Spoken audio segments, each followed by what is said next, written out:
Stór hluti af tímamótunum vegna 50 ára afmælis golfklúbbsins Keilis var opnun 3 nýrra golfbrauta á Hvaleyrarvelli en þær eru vígðar á Íslandsmótinu í Högglegg núna í ár 2017. Hér að ræða nýjar brautir sem verða númer 13, 14 og 15 en þær leysa af hólmi brautir sem voru áður númer 13, 14 og 16.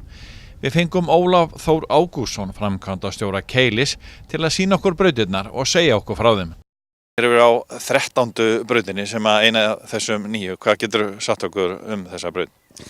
Já, þetta er alveg, braut sem alveg á nýju landi hjá okkur hérna og er hrein viðbót við keppnisvöllinn. Þetta er frekar stutthóla, köllum hana Holtið og af öftustu tegun er 310 metrar og á bláum tegum eða hjá konunum er hún í kringum svona 250 metra löng.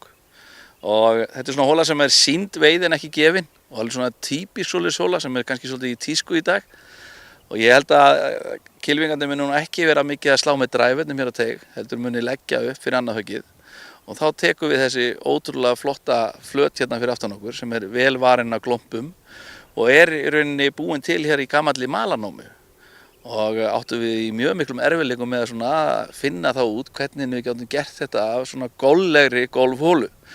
Og þar spilaði Tom McKenzie arkitekt mjög stóra rullu í því. Ánægður með hana?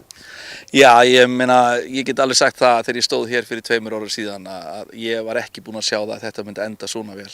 Mér í rauninni leist ekkert á blikuna og þegar við stöndum hér í dag þá erum við gífurlega stoltir og ánægðir með útkomuna.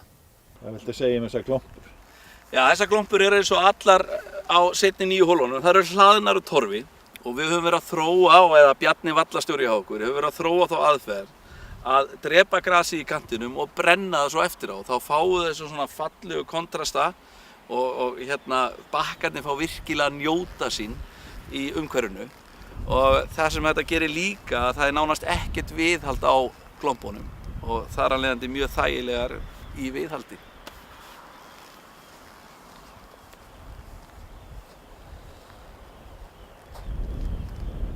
Við erum komin inn á flötina, það eru 6 pallar á flötinni og gífurlega mikið landslag í kringum hana.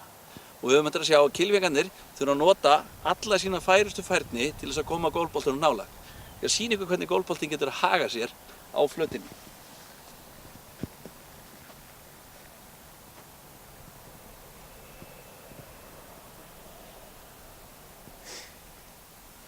Þegar hraðinn mun aukast eftir því sem liður á mótið, þá verða þessi golfhögg gífurlega erfið.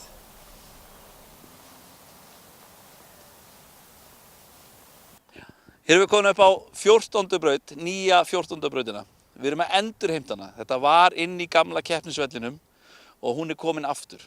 Þetta var kölluð Lónsbrautin og það er slegið hér yfir Hvaleyrarlónið.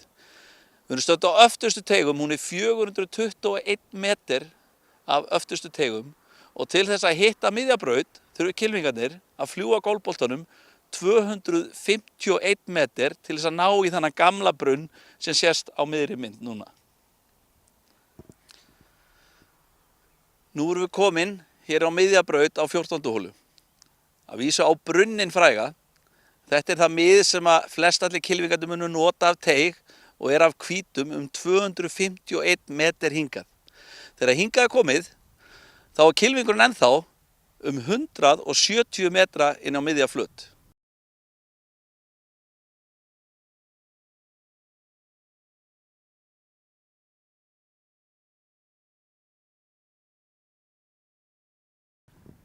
Þá erum við komin á 15. teiginn og þetta er síðasta nýja hólan á keppnisvellinum á Hvaleyrarvelli.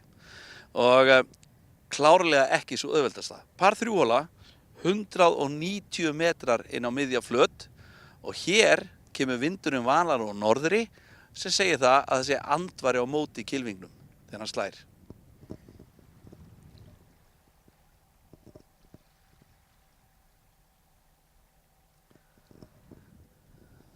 Þessi viðbót mun gegna lykilhlutverki í því að setja saman góðan golfhring á Hvaleyrarvelli í Íslandsmótinu í golfi 2017 og það mun enginn fara létt í gegnum þessar 3 hólur.